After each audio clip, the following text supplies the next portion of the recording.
Hey, welcome back to Anti-Social Studies. Today, I wanted to talk a little bit about your DBQ strategy. Really, I'm just going to give you some advice on how to approach this 45-minute DBQ. The real big takeaway for today's video is just that you need to have a strategy. So you need to practice. You need to write some practice DBQs either on your own or hopefully you're doing some with your class. And you need to practice the way you're going to test. So what that means is you are not going to get all 10 points on the rubric. You just aren't. I wrote a DBQ live on YouTube on the Marco Learning YouTube channel this last Saturday, and I wrote it in 45 minutes. And I know a lot about history, and I didn't get to all 10 points in the rubric. So the point is you want to really play to your strengths, and you want to think, what parts of this rubric should I definitely be going for? And what are a few points in this rubric that maybe I should just ignore and not worry about? So with that, let's just look at kind of a simplified version of the rubric. So these are the 10 points that you can get. And I've sort of color coded them. The green are like the basics. You have to do this. You can't really do very well on your essay and get a lot of other stuff if you're not like addressing two documents or if you don't have a basic thesis statement. So those are the first 3 points that you want to make sure that you get. You need to make sure you have a thesis statement, and you want to make sure that you at least use 2 documents to support that argument, which of course means you should really use 3 just to be safe. Then there's this whole big chunk of 5 points. And this is where it's really up to you. You need to figure out which of these 5 points you're good at and you feel comfortable with. But between 2 points for outside evidence, 2 points for evaluating or hipping a document, and the 1 context point, you should then be adding in maybe all of those or at least enough of those to get to the score that you want to get to. And then in red are the ones that I think are just a time suck. I honestly think trying to address all 4 or 5 of the documents takes a lot of time, and complexity, like I talked about in my last video, takes a lot of time. So those are things that I would add in only if you feel pretty confident that you've done these other things really well. Now, the question that a lot of students have been asking is like, what score do I need to pass the AP exam? And basically, we don't know. They always grade the AP exam relative to how everyone does. So if, this DBQ is a weird topic and a lot of students just are not getting very high scores, then they'll sort of shift their expectations. So it makes it to where it's kind of fair year in and year out. With that being said, I'm advising my students to at least shoot for 6 points out of the 10. I really think we need to at least be attempting 6 out of these 10 points to be in the running to be passing our AP test. Because we need to think about too the fact that you're not going to get every point. You might write an essay and think you've done 7 or 8 points, but then in the light of day, you realize, oh, actually, I didn't do 2 of those very well. So now I'm only getting 5 or 6. So I think that like baseline minimum needs to be shooting for a 6 out of 10. And again, if you're really, really wanting to get those top scores on the AP test, I would suggest you be shooting for somewhere around an 8. So maybe trying to do all of these things except for these last 2 red ones. Here's basically what I explained in a different way.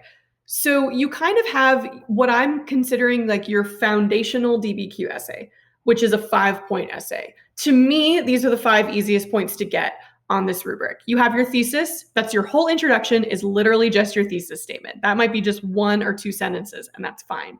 Then you have your first argument, your first body paragraph. You have a topic sentence, you address a document, you pull in a piece of outside evidence to also address that topic.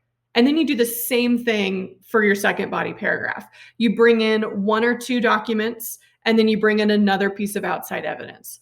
And if you do those things well, that's a relatively simple essay, and that already gets you to a 5. And I say simple because, again, it's open note, open book. So normally I wouldn't be putting in outside evidence as one of the easier points to get. But if you're doing a good job preparing for the test, if you're doing a good job of studying the content, but also creating effective and simplified notes, like I talked about in my how to study video, I really think that outside evidence point should be relatively simple as long as you make sure you clearly connect it back to your argument.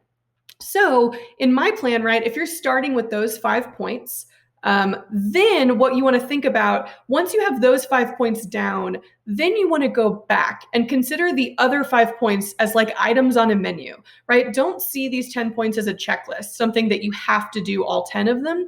You should see kind of these 5 points as your checklist. Okay, I need to try to do these 5 things. And then I'm going to go in and add 2 or 4 points, wherever I feel like I can do that easily. So let's say, depending on the documents, you see a document that has a really clear point of view. And you're like, oh, great. Okay, I'm going to definitely evaluate point of view for that one. Then you add that one in and you're up to a 6. Maybe you think context makes sense to me, right? I understand how I would use that. Well, then you might go back in and add that context point and you're up to a 7. So how would I space out my 45 minutes? I would approach the DBQ in 2 drafts. This is not what everyone's suggesting. This might not be what works for you. This is how I would do it.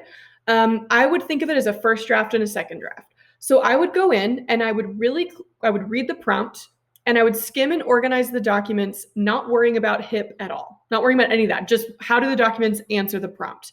And then I would use the first, 20 minutes to write my basic essay. I just have my thesis statement. I have a topic sentence where I address 1 or 2 documents, another topic sentence where I address 1 or 2 documents. And then while you're doing that first draft, you're adding in any other points that are just obvious to you. Like if you immediately off the bat think of a piece of outside evidence, then do that in your first draft. If you immediately understand the point of view of a document, cool, put that in your first draft. Essentially, the first draft are the basics, your thesis, and using 2 or 3 documents to support your argument, plus anything else that just immediately comes to mind.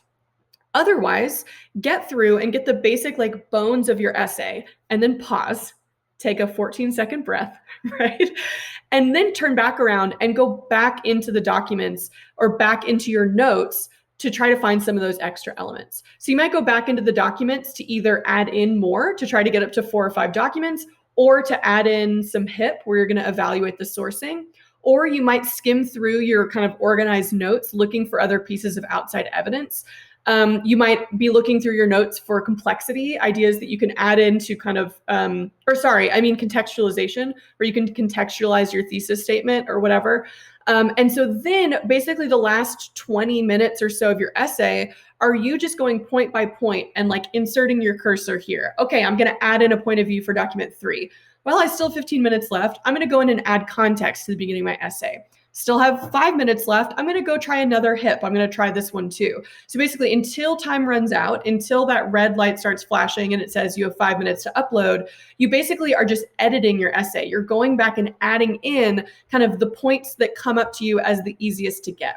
And you do that until you run out of time, right? And so that's kind of how I would use this chart, right? And you can even have this up, right? You can screenshot this and have this up on your computer for reference while you're writing the AP test, right? I would make sure that in your first draft, you at least have the green things.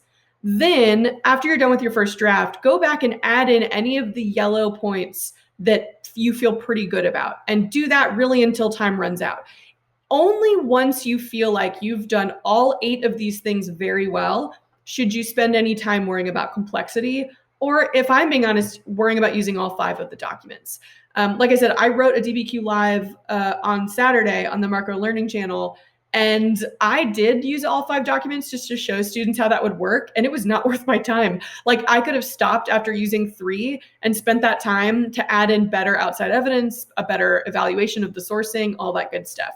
So think of this sort of as your order of operations of how you should be approaching your essay.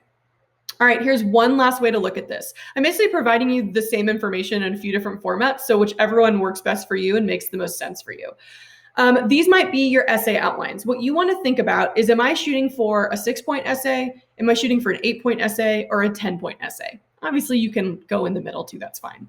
And then this is the outline for your essay. Your body, your first paragraph, the intro, if you're just shooting for 6 points, we'll have your thesis statement. Body paragraph 1, you address 1 or 2 documents, add in outside evidence, do the same for body paragraph 2, and then maybe somewhere you HIP 1 document or you add in context, right? But if you're going for an 8-point DBQ, then this is what your outline might look like. Notice in all 3 of these, it's still only 3 paragraphs. You don't need to make this more complicated than it needs to be, right? It's about quantity and not quality. Wait, I said that wrong. It's about quality and not quantity. So you shouldn't have any fluff in your essay. Every sentence should be trying to get you a point on the rubric. So if you're going for an 8-point DBQ, well, now your introduction has, you're contextualizing the prompt like we talked about last video, and you have your thesis statement. Then your body paragraph, you're addressing 1 or 2 documents, you're HIPing 1 of those, and you have a piece of outside evidence, and you do the same thing in your next body paragraph. And that's 8 out of the 10 points, which I can't believe that an 8 out of 10 on this DBQ isn't going to get you a passing score in the AP exam.